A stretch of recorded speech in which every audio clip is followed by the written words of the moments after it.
días, hoy les presentaré Conociendo la historia de Yucatán. Hablaremos sobre el tema de la historia yucateca, donde aprenderemos más sobre nuestra cultura y cómo fue conquistada prehispánico y colonial de la historia de Yucatán.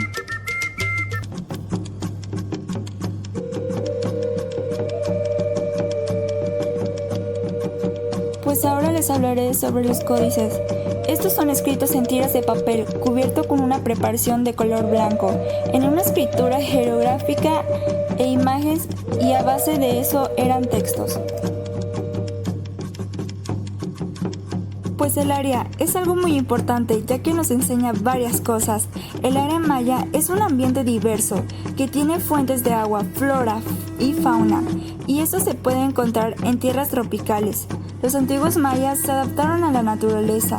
El área se extiende más de 300-500 millones de kilómetros y comprende buena parte del sureste mexicano, los estados de Yucatán, Campeche, Quintana Roo y por porciones de Chiapas y Tabasco.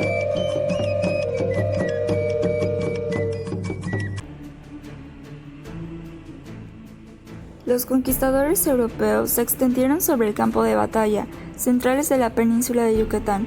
Este episodio de la conquista y colonización hispánica en América se inició en 1527 y el control sobre la mayor parte de Yucatán se completó en 1546 y duró más de 20 años.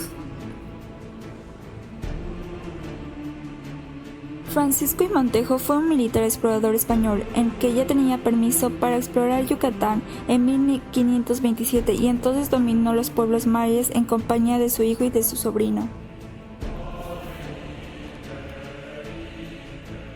Tres etapas, y la primera fue que había ocurrido expediciones anteriores. Los barcos de Montejo alcanzaron en primer lugar la isla de Cozumel. Cruzando el canal llegaron a Xel-Há, fundando la primera ciudad española de la zona, llamándola Salamanca. Un ejército maya los sorprendió atacándoles. La batalla se extendió durante 2 días, acabando la victoria de los españoles. A pesar de la derrota, los mayas lograron que las tropas de Montejo se replegaran huyendo allí. Los recibieron de manera amigable los indígenas de allí que se encontraban.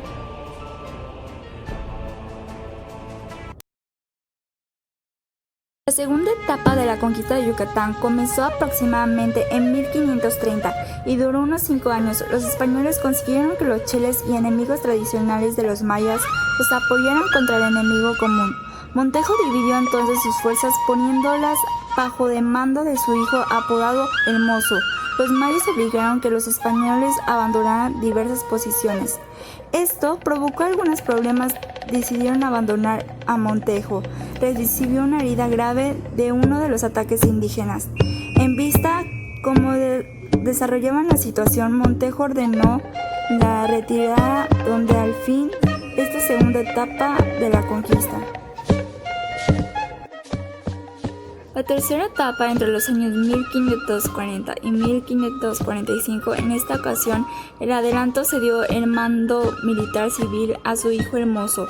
Los españoles sí fueron capaces de atraer varios pueblos para que los ayudaran. En este frente común fue consiguiendo doblegar al poderío maya poco a poco.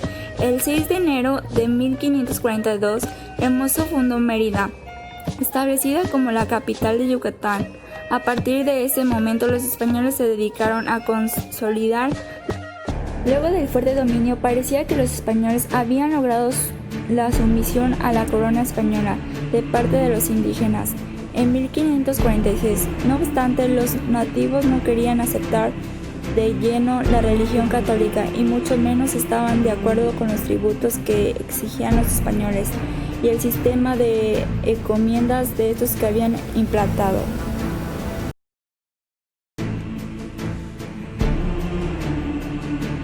La política estaba sobre los negros o esclavos. Sucesivamente estaban las castas indígenas, mestizos, criollos, y los que están en la cima de la pirámide con mayor poder son los españoles peninsulares. El gobierno de Casa ocasionó muchos problemas que trajo consigo un sinfín de guerras civiles, porque poco a poco se fue cambiando en la metodología, dando paso a un tipo de gobierno más centralizado.